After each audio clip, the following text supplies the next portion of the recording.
자, 여러분 반갑습니다. 마라톤 국어 김종현. 윤조영 강사입니다. 네, 드디어 대망의 윈터 마라톤이 시작됐고요. 오늘 1일차라서 우리가 팀으로 같이 나왔어요. 저희가 윈터 마라톤 시작할 때부터 말씀드렸듯이 윈터 마라톤이 엄청나게 많은 것들이 업그레이드 됐습니다. 저희가 윈터 마라톤이 크게 온라인 윈터 마라톤이 있고 현장의 윈터 마라톤이 있는데, 현장의 마라톤을 진두지휘하는 윤조현 선생님이 이제 온라인으로도 들어왔어요. 그래서 우리가 윈터 마라톤에서는 굉장히 코칭해야 될 부분들이 많습니다. 단순히 1일 1지문 1코칭을 풀어내고 인증하는 게 능사가 아니라 어떤 식으로 풀어야 할지 여러분들도 굉장히 갈증을 느낄 거예요. 오답 정리는 어떻게 해요? 지문장학은 어떻게 해요? 지문장학이나 오답 정리 잘 된 예시 좀 보여주세요. 그런 어떤 니즈들이 굉장히 많았기 때문에 우리가 그런 디테일한 피드백들을 주는 데 있어서 또 윤지원 선생님이 그 도사거든요. 저랑 7년째 팀이에요. 그래서 이번에는 기대하셔도 좋아요. 온라인 마라톤 완전하게 굉장히 디테일한 피드백들을 여러분한테 이번에 드릴 겁니다. 그래서 이제 윤조현 선생님께서 비문학 코칭을 여러분들께 진행을 해주실 거고, 제가 문학 코칭을 진행을 해주셔서 내일은 문학, 뭐 그 다음날은 비문학, 이렇게 저희가 티키타카로 여러분들하고 계속해서 호흡을 할 거예요. 그래서 우리가 모두 함께 팀입니다. 윈터 마라톤 완벽한 루틴을 한번 만들어내 봅시다. 저는 오늘 첫날이어서 윤지원 쌤한테 제가 좀 나오고 싶다 그랬어요. 저는 내일 또 영상에서 나올 건데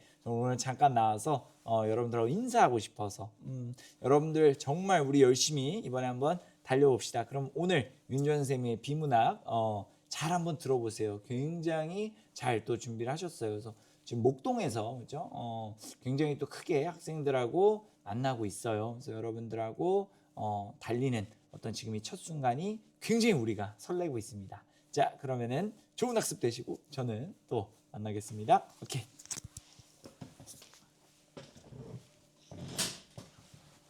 네, 안녕하세요 여러분, 윤조연입니다. 오늘 이렇게 딱 윈터를 시작하는 첫날 여러분들과 만날 수 있어서 너무너무 반갑습니다. 저는 원래 이 현장에서 마라톤 국어를 담당하고 있었는데 이번 윈터에서부터는 여러분들에게 보다 더 깊은 진정성 있는 코칭과 피드백을 드리고 싶어서 이렇게 합류해서 종현쌤이랑 또 여러분들이랑 같이 달리게 됐습니다. 선생님은 종현 선생님이랑 팀 티칭을 할 거고요. 종현 선생님께서 문학 파트를 맡아주실 거고, 제가 앞으로 여러분들의 독서 파트를 맡아서 진행을 할 거니까 우리 또 한번 같이 열심히 달려봅시다. 그럼 오늘 수업 내용 한번 들어가 보도록 할게요.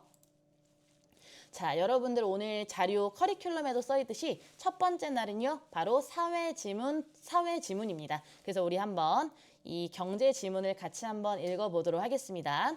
자, 전체적인 흐름을 한번 먼저 보고, 그리고 나서 선생님이 최종적으로 이 지문에 대한 장학을 또 한번 보여드리도록 할 건데요.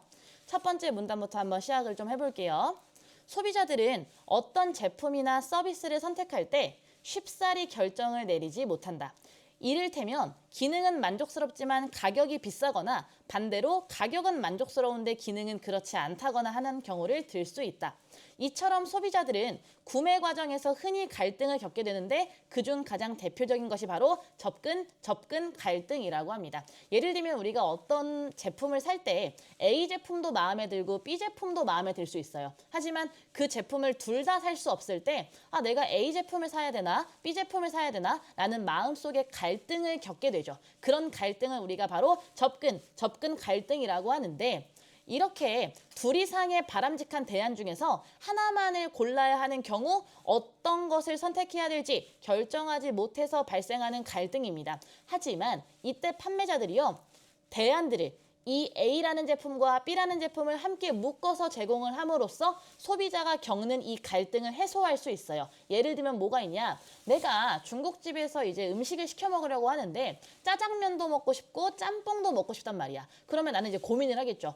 오늘 짜장면 먹을까? 짬뽕 먹을까? 근데 그럴 때 딱 보니까 메뉴판 제일 끝에 뭐가 써 있어요? 바로 짬짜면이 써 있습니다. 그럼 당연히 선생님 입장에서는, 소비자 입장에서는 마침 짜장면도 먹고 싶고 짬뽕도 먹고 싶었는데 너무 잘 됐다. 짬짜면을 먹으면 되겠다. 라고 하면서 이렇게 함께 묶어 제공하는 짬짜면이라는 메뉴를 사게 되겠죠. 그렇죠? 그래서 얘는 이렇게 5번 체크를 해주시면 되는 거고요. 그런데 만약에 이렇게 짬짜면 같은 경우에는 짬뽕과 짜장면을 함께 제공할 수 있지만 그렇지 않은 경우가 있을 수 있습니다. 예를 들면 우리 뭐 핸드폰 같은 거 바꿀 때 그럴 때는 내가 아이폰을 바꿔야 하는지 아니면 이번에 새로 나온 이 Z 플립으로 바꿔야 하는지 요게 이제 또 고민이 될 수 있잖아요. 요거는 우리가 함께 묶어가지고 살 수가 없는 상황인 거잖아요. 이런 상황에서는 우리는 당연히 한쪽만 선택을 하게 됩니다. 아이폰을 선생님이 선택을 만약에 했습니다. 근데 내가 아이폰을 사고 나서도 친구들이 Z 플립을 막 사용하고 있는 것이 보여. 그러면 왜 나 빼고 다 Z 플립을 사고 있지? 왜 다 Z 플립을 쓰고 있지? 저게 더 좋은 거 아닌가? 라고 자꾸 아쉬움을 느끼게 됩니다. 그렇게 선택하지 않은 대안에 대한 아쉬움 때문에 느끼는 이런 심리적인 불편함을 우리는 인지 부조화라고 해요. 이 인지 부조화라는 것은요, 나의 생각과 내 태도가 불일치될 때 나타나는 현상이거든요. 그래서 자신의 생각과 태도가 자신의 행동과 서로 일치하기를 바라는데 그렇지 않으면 심리적으로 긴장 상태가 발생된다라는 겁니다.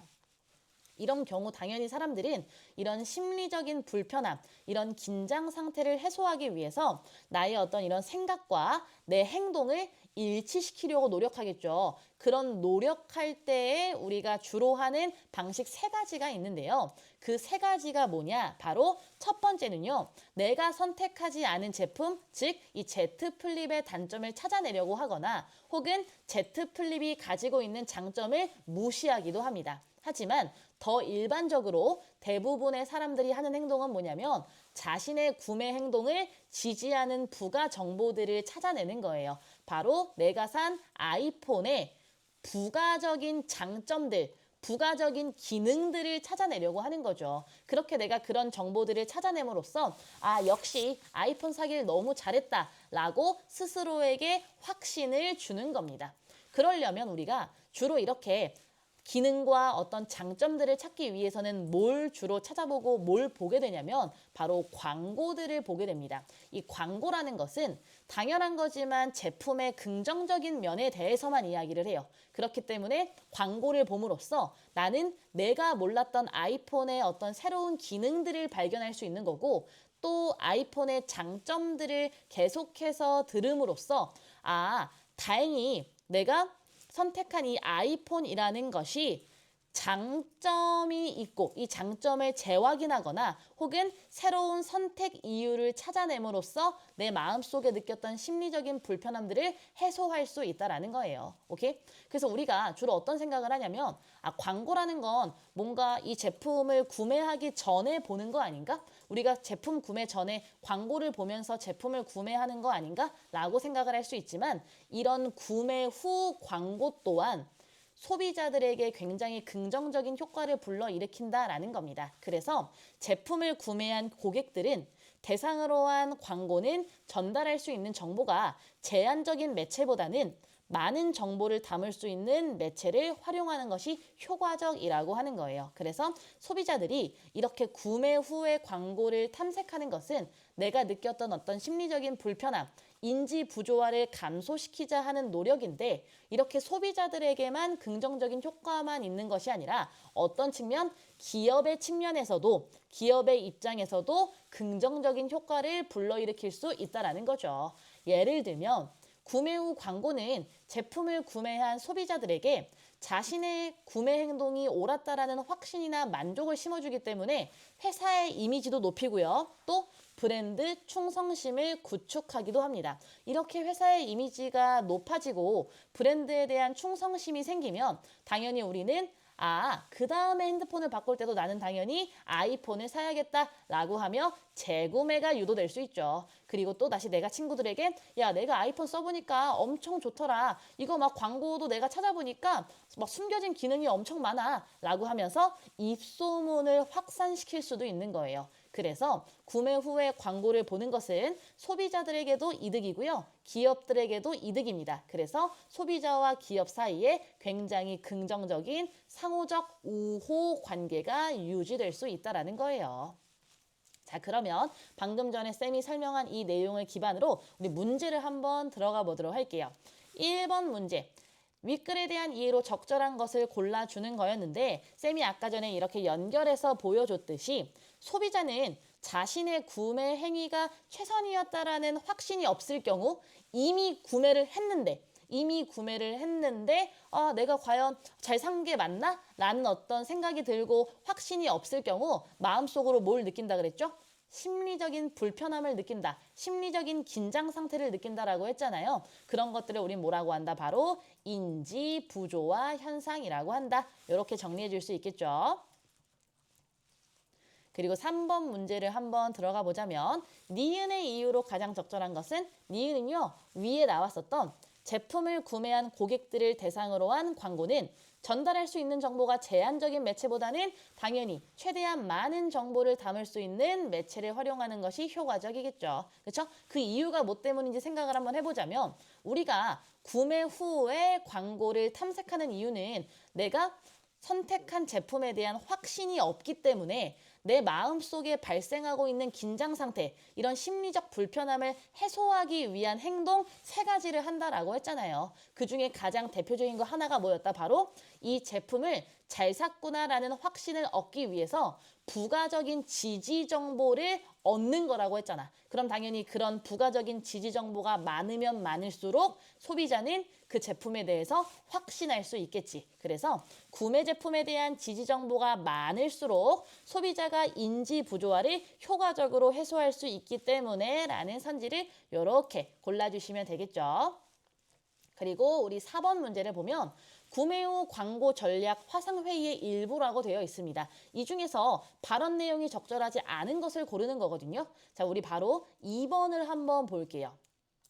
구매 후 디자인 때문에 심리적 갈등을 겪고 있는 비자동차 고객들을 위해서 새로운 자동차의 출시가 임박했다라는 광고를 늘리고 싶대 얘들아. 근데 다시 한번 우리가 생각을 해봐야겠지 얘들아. 인지 부조화 현상이 왜 일어나는 거였냐면 내가 A라는 제품을 구매를 했잖아 얘들아. 그치? 이 A라는 제품을 구매를 하고 나서 다른 선택지들이 더 좋았던 거 아닌가? A가 실제로 내가 제일 잘한 최선의 구매가 맞을까? 라고 확신하지 못하기 때문에 발생하는 현상이라고 이야기를 했잖아요. 그렇게 인지 부조화 현상을 없애기 위한 방법 3가지가 뭐였었어?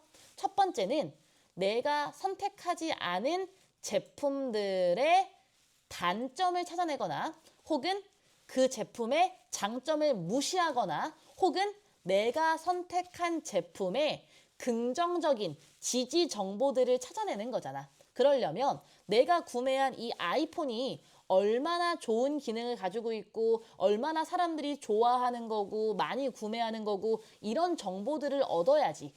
내가 구매한 아이폰과 관련된 정보들을 얻어야지 갑자기 새로운 자동차가 출시된다라는 말을 하면 이건 내가 선택한 제품과는 연관이 없는 거니까 소비자들에게 확신을 주지 못하겠죠. 그렇기 때문에 이 발언은 잘못되었다라는 거 골라줄 수 있겠습니다.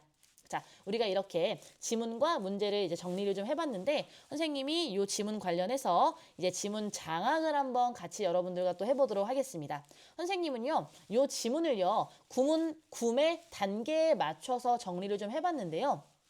일단 구매하기 전이야 얘들아. 구매하기 전에는 A 제품도 좋아 보이고 B 제품도 좋아 보여. 그래서 A도 좋아 보이고 B도 좋아 보이고 둘 다 좋은데 한 개를 선택해야 되네. 어떤 걸 사야 되지? 라고 심리적인 내적인 갈등을 겪게 되는 접근 갈등 현상이 일어납니다. 이건 구매 전에 발생하는 갈등 현상이에요.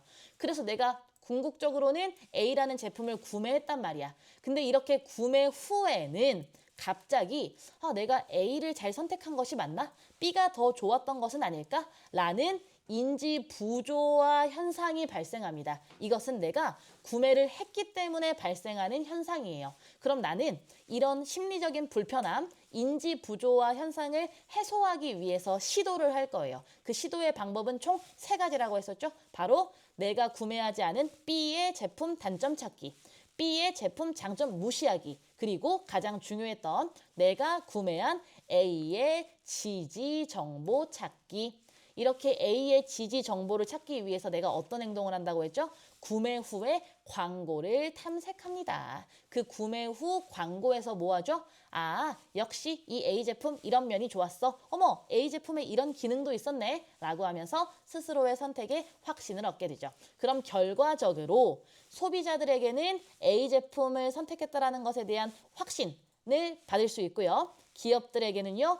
브랜드 충성도가 올라가고요. 회사의 이미지가 좋아짐으로써 소비자로 하여금 재구매를 유도할 수 있고 소비자로 하여금 입소문을 퍼뜨리는 것을 유도할 수 있어서 둘에게 모두 너무나 좋은 방식이며 이 소비자와 기업이 굉장히 우호적인 관계가 될 수 있다라고 마지막을 끝냈습니다. 네, 이렇게 정리를 해주시면 되겠죠. 오늘의 데일리 퀴즈 한번 가보도록 할게요. 자, 이 지문을 우리 두 문장으로 정리를 좀 했는데요. 위 내용은 소비자 심리와 기업 광고 전략을 다룬 국어 지문을 심화 이해하는 데 도움을 준다. 배경 지식과 구체적인 사례를 활용하여 지문의 정보를 처리하는 독해 훈련이 중요하다라고 되어 있는데 여기서 선생님이 가장 중요하다라고 생각하는 키워드는 바로 소비자 심리입니다. 왜냐하면 이 지문 자체가 인지 부조와 관련된 지문이었기 때문에 오늘의 질문 답변은요. 소비자 심리라고 적어주시면 되겠습니다. 그럼 마지막으로 오늘의 1문장을 같이 한번 읽어보고 마무리하도록 할게요. 오늘의 문장은요. 바로 꾸준함이 재능을 이긴다입니다. 우리가 처음 시작하는 이 새로운 시작을 할 때 가장 좋은 문장, 가장 마음에 와닿는 문장이라고 생각을 합니다. 꾸준함은요. 실제로 재능을 이깁니다. 선생님의 역할은요. 여러분들이 계속 꾸준할 수 있게, 여러분들이 재능을 이길 수 있게 도와주는 역할을 이번 윈터 동안 할 거예요. 여러분들도 선생님이랑 같이 꾸준하게 달릴 수 있도록 같이 노력해 주시기를 바랍니다. 우리 이번 윈터 같이 한번 잘 달려봅시다. 파이팅!